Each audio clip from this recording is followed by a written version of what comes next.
Los abscesos se transforman en fístula en el 50% de casos. En el otro 50% no hacen fístula.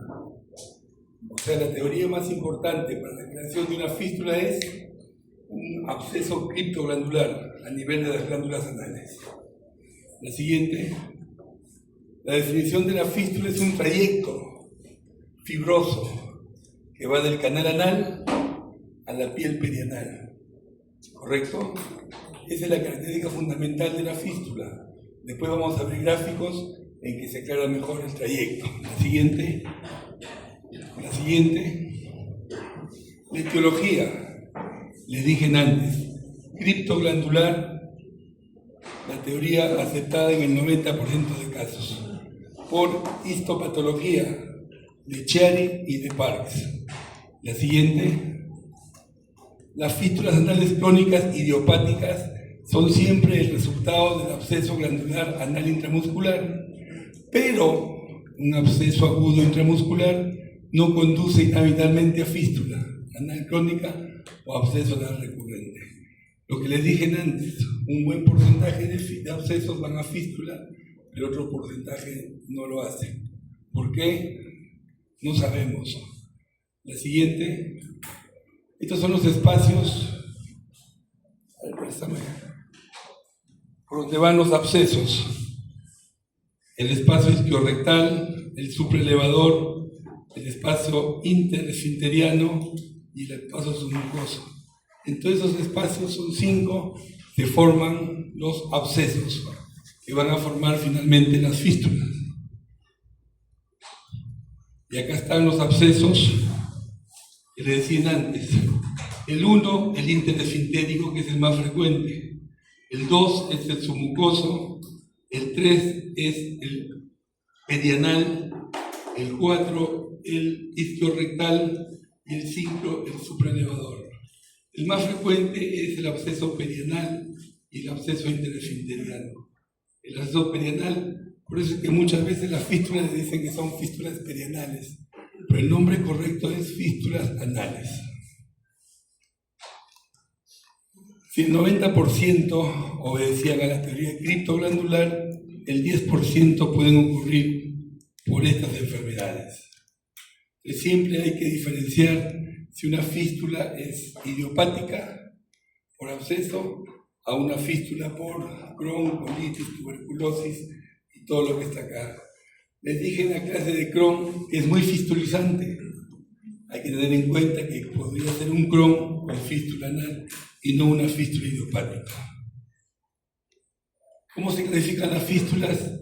Interesfintéricas el 45%, transesfintéricas 30-40%, supraesfintéricas felizmente solamente 4% y extra solamente 2%. De estas, de hecho, que la más frecuente es la interesfintérica. Por suerte, con una simple fistulotomía se resuelve una fístula interesfintérica. Si son cirujanos en el futuro ustedes y si tienen una fístula interesfintérica o transesfintérica baja, simplemente con una fistulotomía pueden resolverlo. Es un esquema para la fístula interesfintérica, transesfintérica, extra y supra. Vean la relación que tienen las fístulas con el aparato esfinteriano, esfínter externo y esfínter interno. Es por eso que cuando abordamos una fístula quirúrgicamente hay que tener mucho cuidado con los esfínteres, porque el daño de esfínter puede conducir a una incontinencia fecal. Altas y bajas pueden ser las fístulas, eso no es relevante para ustedes, pero sí las complejas. Las complejas son estas, aquellas en que el tratamiento puede alterar la continencia, el tracto cruza el 30% al 50% del esfínter externo, ocurren estas fístulas, anterior en mujeres, de múltiples tractos, recurrente, con incontinencia preexistente, con irradiación local en enfermedad de Crohn.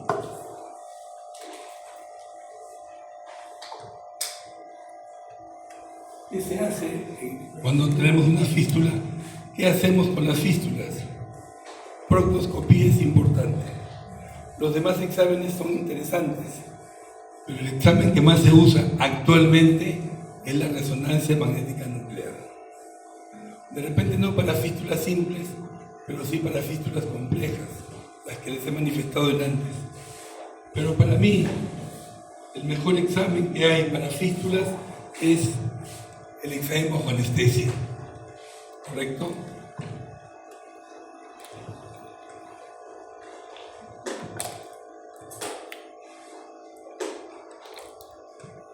Cuando tengo un paciente en la que hay dudas de qué tipo de fístula es, lo meto a sala, le pongo su raquidia y lo examino adecuadamente, ¿correcto? Eso me puede ayudar más incluso que la resonancia, porque directamente estoy viendo los orificios y el trayecto fistuloso. La evaluación es importante e incluye localización del orificio interno, localización del orificio externo, el trayecto primario, extensiones y otras enfermedades complicando la fístula. Fistulografía, limitaciones. No pidan fistulografía, por favor. No sirve para nada. Es un examen que está en desuso.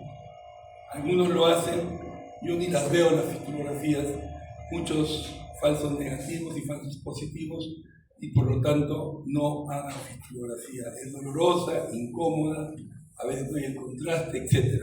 Fistulografía, no.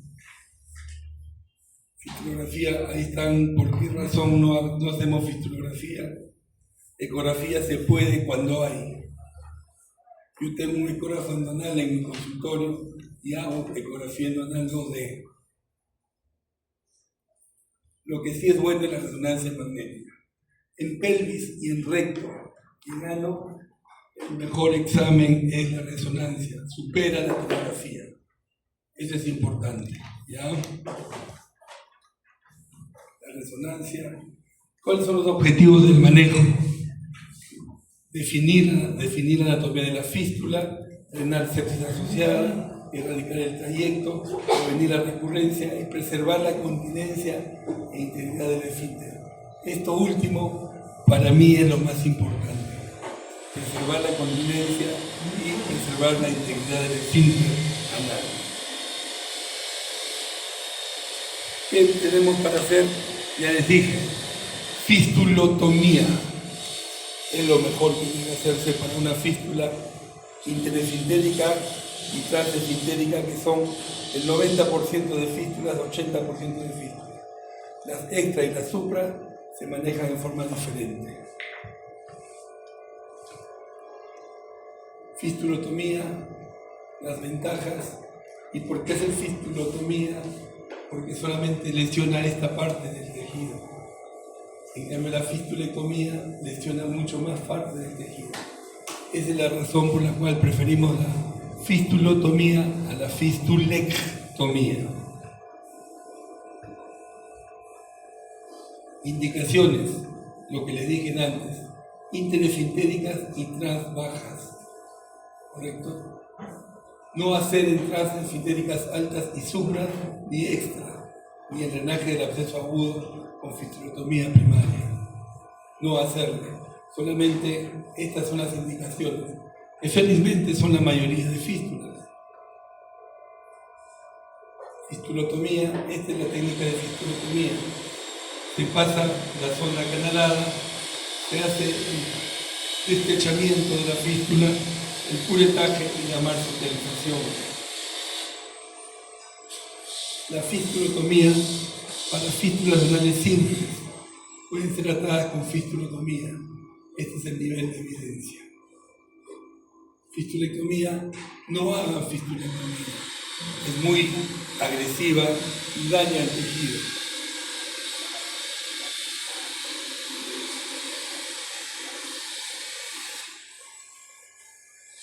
Sedal o cetón es lo mismo, se usa para tratamiento en dos tiempos. Cuando la fístula es muy compleja, se pone el sedal o cetón, que es un nylon número 1, se deja por 2 meses, se fibrosa el músculo y se hace la segunda operación en un segundo tiempo. Los sedales son muy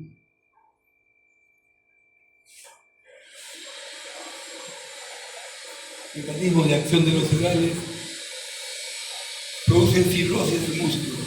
Esa es la razón por la cual ponemos sedales.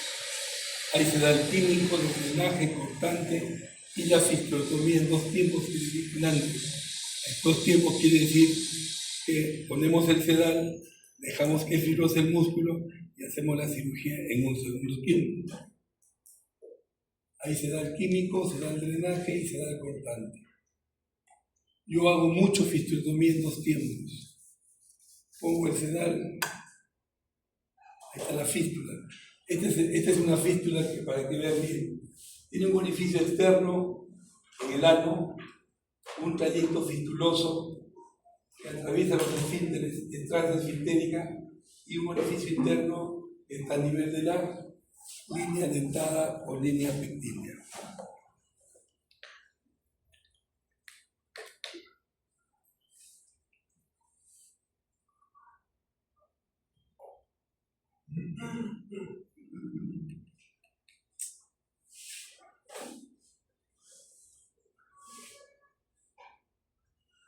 Caramba.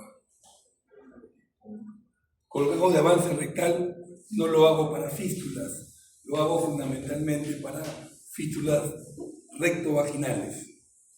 No lo hago para fístulas anales. Este es el colgajo de avance endorectal. Ahí está la fístula transesfintérica, la reseco y tapo el orificio interno con un colgajo de avance mucoso. Mucosos o mucoso. El colgajo de avance rectal se puede usar, sin embargo lo uso para fístulas rectovaginales. La cola de fibrina ya no se usa, no sirve para nada tampoco. Hace 20 años apareció como la solución para las fístulas anales.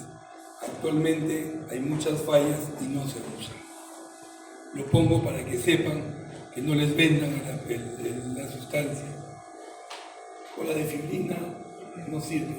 Tapón para fístulas lo usé por mucho tiempo, sin embargo su efectividad ha bajado al 30-40%. El tapón para fístula anal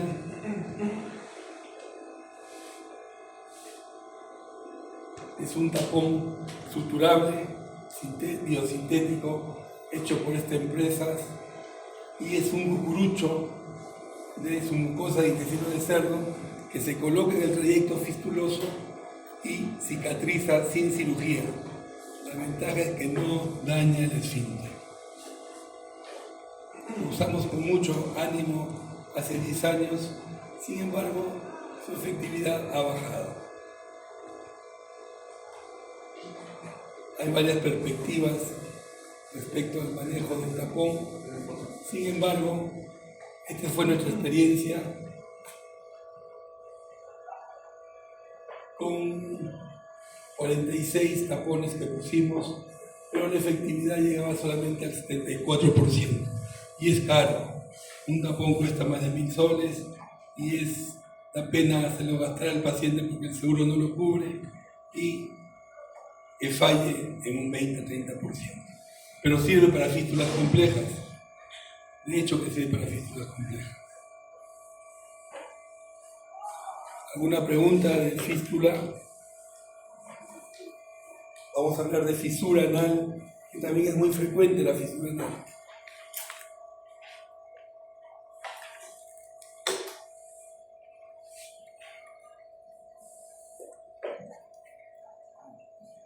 Es una úlcera lineal dolorosa localizada en el canal anal que se extiende justo debajo de la línea dentada hasta el margen anal.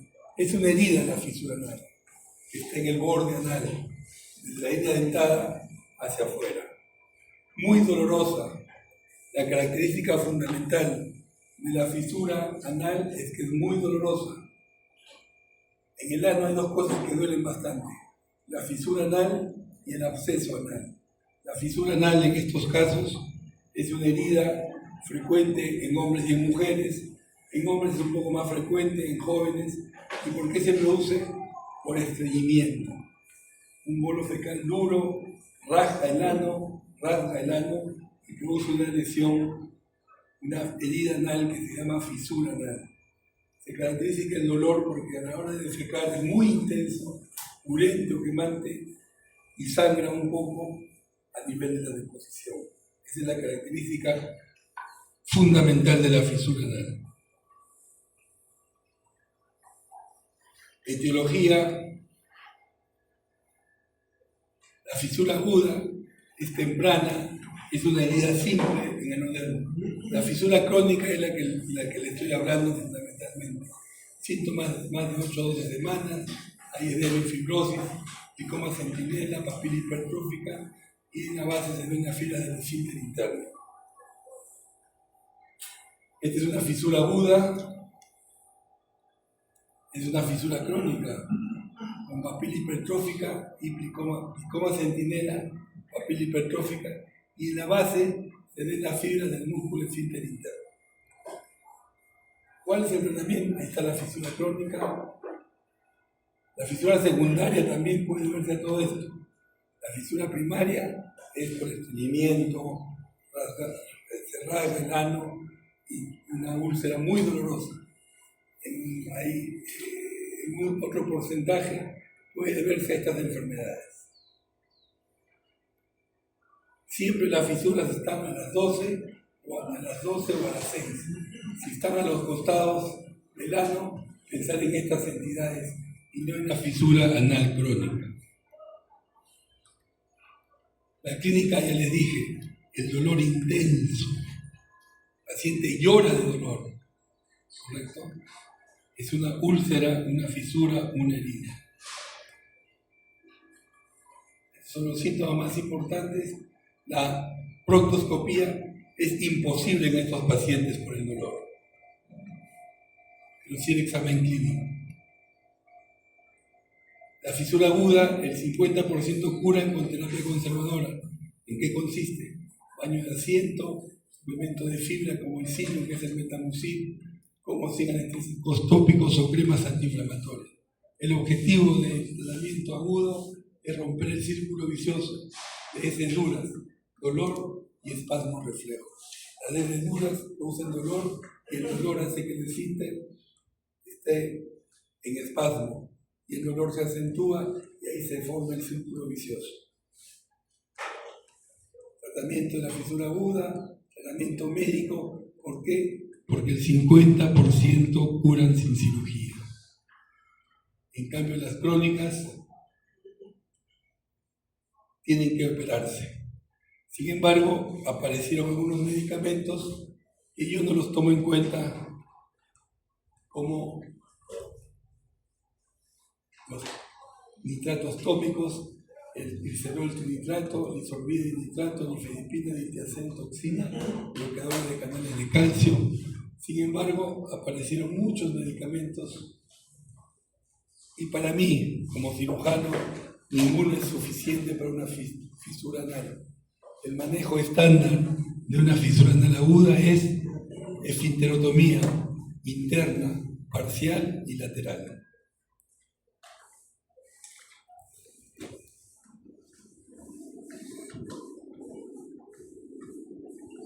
Experiencias de algunos con estos.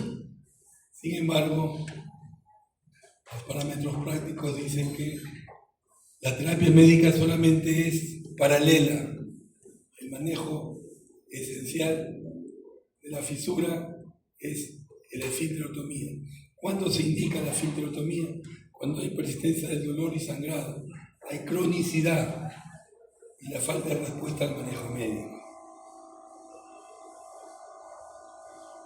Fisurectomía no se hace.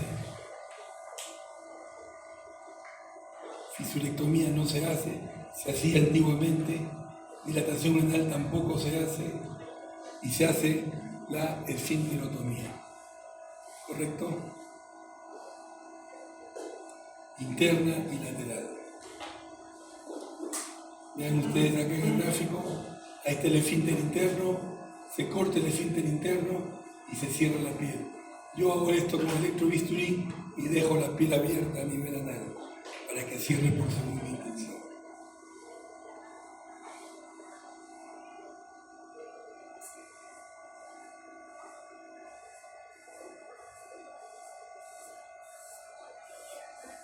vamos a ver hemorroides, que es muy frecuente también en nuestro medio.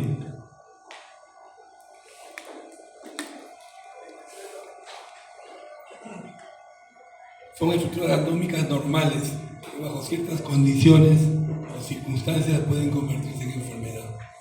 Son dilataciones venosas del segmento rectal, siendo las más frecuentes las afecciones proctológicas. Su origen griego está ahí.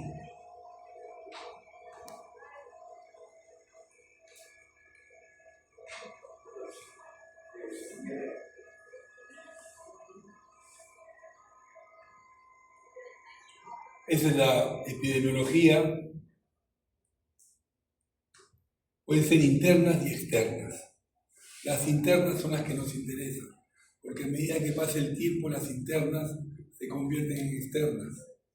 Y las externas prácticamente son los hematomas perianales o las trombosis perianales. Las internas pueden ser de primero grado, segundo grado cuando llegan a la línea pectínea, tercer grado cuando salen del ano y cuarto grado cuando están protruidas permanentemente. Esos son los grados.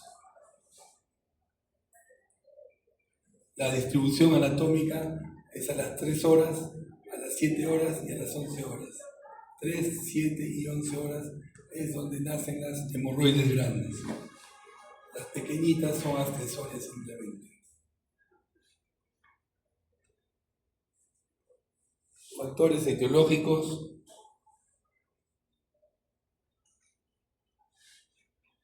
Acá están los grados que les decía. Las de primer grado no pasan la línea pectínea. Las de segundo grado bajan la línea pectínea, dejan de empujar el paciente y regresan. Las de tercer grado tienen que reducirse manualmente con el dedo ahí. Las de cuarto grado están protruidas permanentemente. Esos son los síntomas de hemorragia y prolapso, son los más importantes. Esta es la exploración que se hace. Lo más importante es la proctoscopía. La proctoscopía tiene la gran ventaja de poder ligar las hemorroides. Yo tengo proctoscopio en mi consultorio y mi pistola para ligadura de hemorroides, porque me dedico mucho a la proctología. Entonces, el tratamiento inicial de las hemorroides de primer y segundo grado es proctoscopía con ligadura elástica.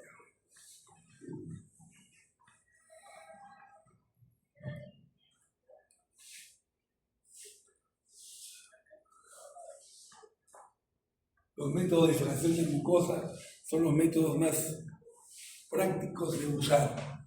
El método más importante y que yo hago es la ligadura elástica. Vamos a ver la pistola que se usa. Esclerosis, crioterapia y coagulación con infrarrojos, creo que nadie lo hace en nuestro medio. Yo tampoco lo hago. Hago ligadura elástica. Este es el método de fijación de mucosa, que es la ligadura elástica.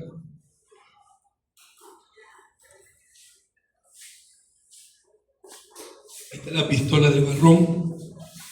Es una pistola especial de metal, hay descartable también. Se pone la ligadura, se jala el hemorroide y se dispara. Y origina que la hemorroide se trombose y caiga en 2 a 3 días sin ningún problema.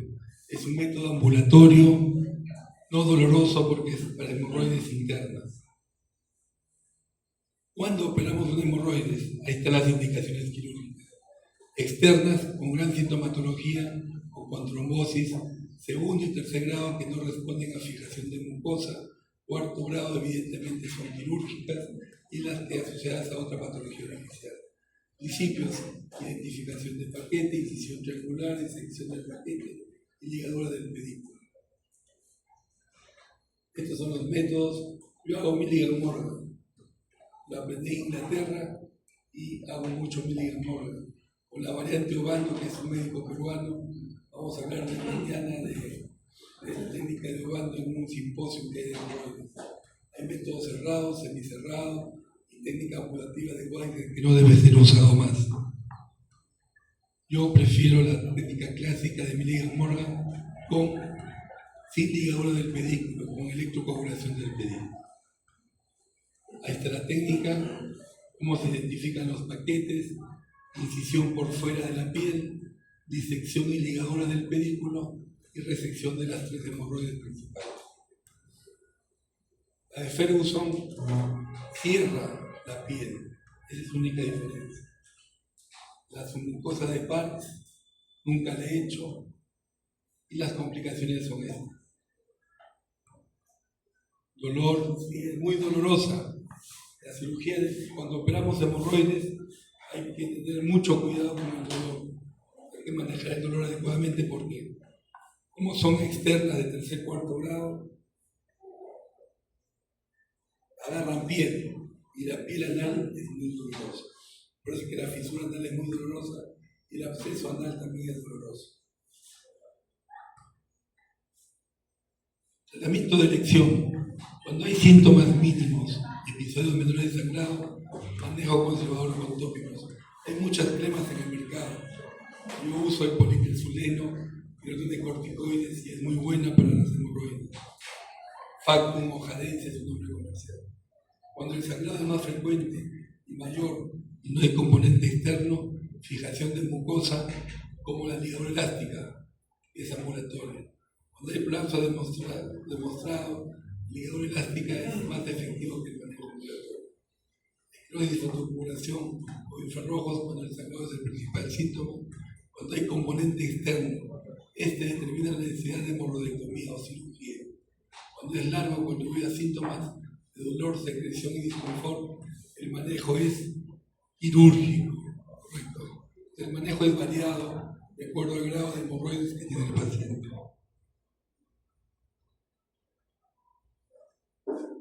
Esta es la técnica que yo uso, fue publicada hace varios años ya, identificación de los paquetes según Milligan Morgan, disección y coagulación monocular del pedículo. No ligo el pedículo porque produce dolor y problemas. Este es un trabajo que hice de la técnica y las conclusiones de la hemorroidectomía con diatermia, menor sangrado y menor dolor. Este PPH es una técnica interesante para hemorroides con prolapso. Les hago un resumen, no voy a preguntarles de esto porque es complejo, pero miren ustedes cómo se usa una autosutura. Hemorroides internas y externas, de 3.º o 4.º grado, ellas salen del ano. Se usa esta pistola, es una autosutura, un stapler circular de 33 milímetros con su anoscopio y su hidratador. Se pone a nivel del canal anal, el hidratador con el anoscopio, se hace la jareta, se cierra la jareta, se dispara la autosutura, queda así. El hemorroide que estaba en esta zona pasa a una zona de menor presión, está la capa de titanio y se resuelve el problema. El problema es el costo del aparato y las complicaciones que pudiera haber. También hicimos un trabajo publicado en una revista, la revista de Cayetano Heredia, sobre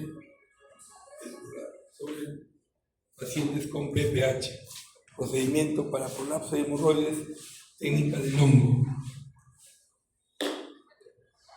¿Alguna pregunta?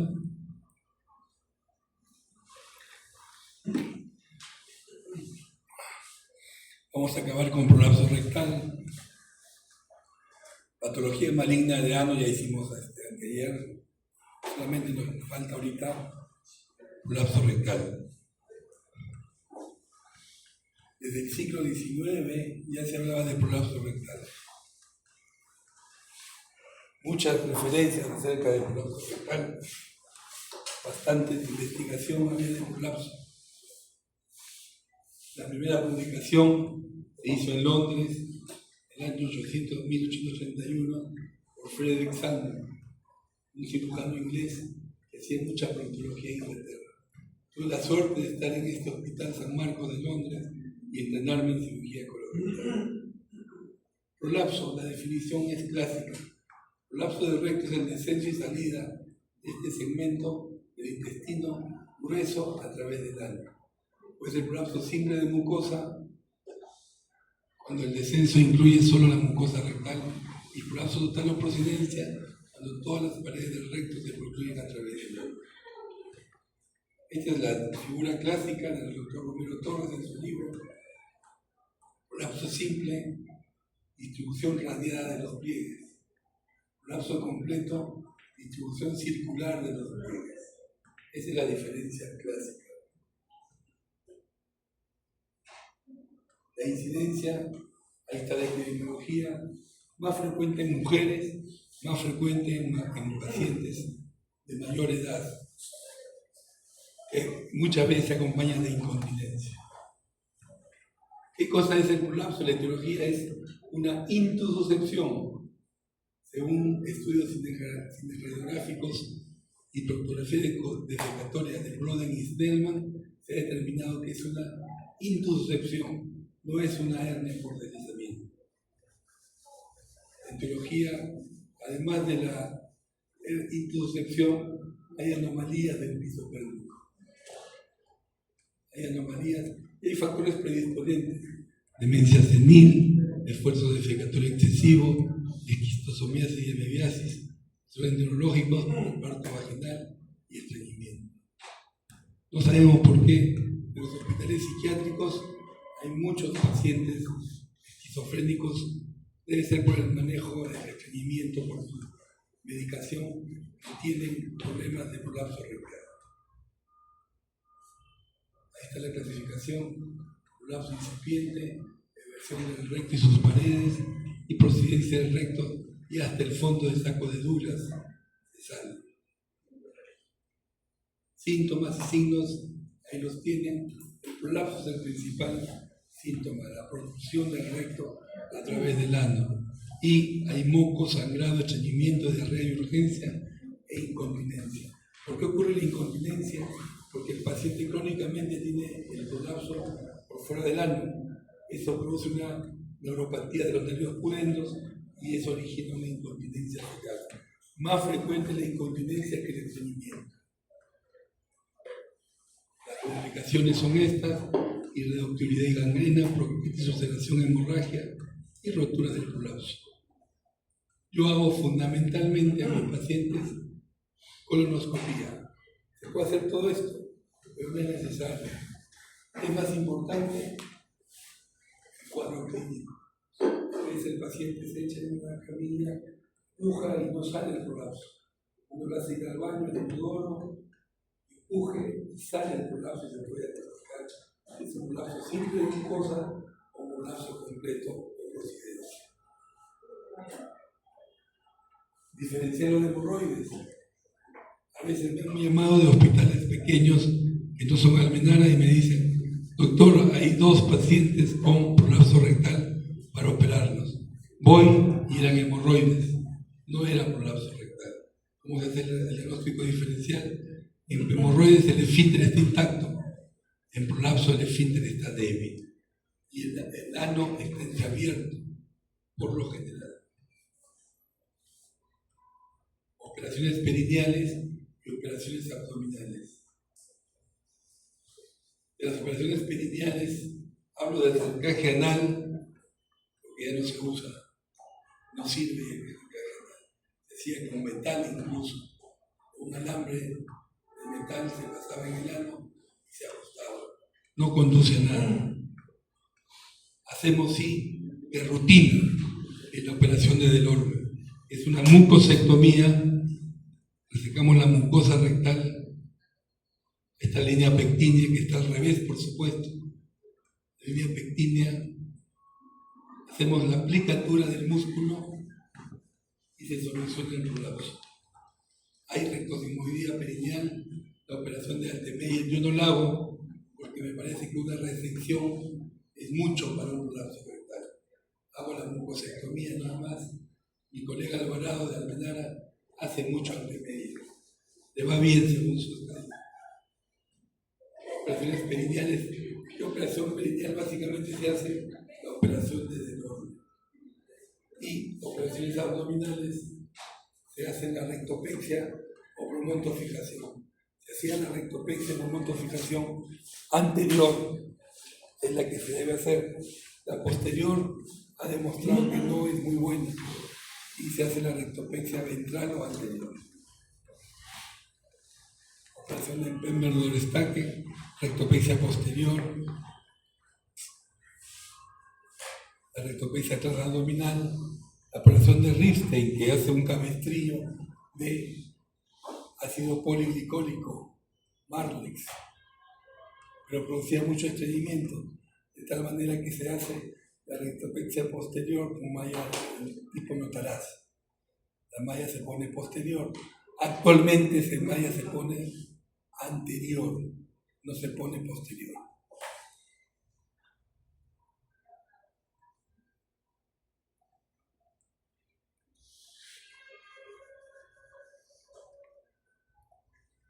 ¿Alguna pregunta? Disculpa que haya corrido.